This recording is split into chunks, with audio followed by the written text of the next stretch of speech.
I never will forget one night very late. It was around midnight. And you can have some strange experiences at midnight. The telephone started ringing and I picked it up.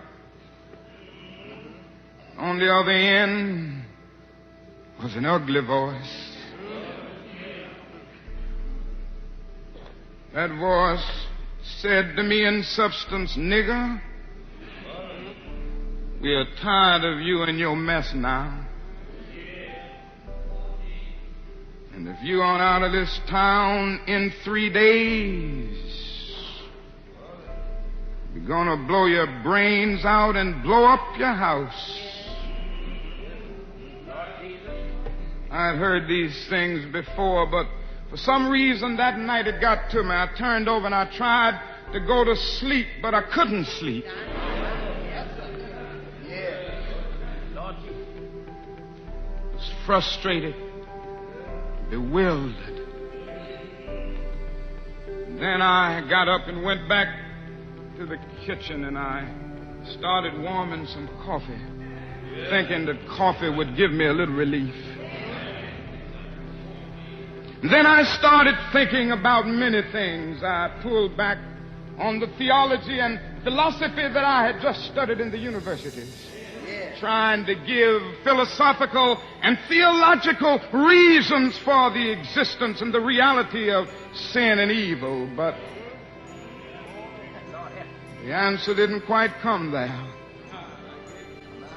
I sat there and thought about a beautiful little daughter who had just been born about a month earlier. We have 4 children now, but we only had one then. She was the darling of my life. I'd come in night after night and see that little gentle smile. And I sat at that table thinking about that little girl and thinking about the fact that she could be taken away from any minute.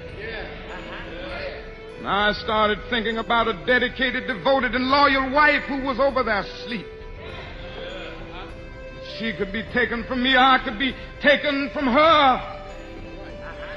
And I got to the point that I couldn't take it any longer. I was weak. And something said to me, "You can't call on Daddy now. He's up in Atlanta, 175 miles away. You can't even call on Mama now. You got to call on that something and that person that your daddy used to tell you about. That power that can make a way out of no way."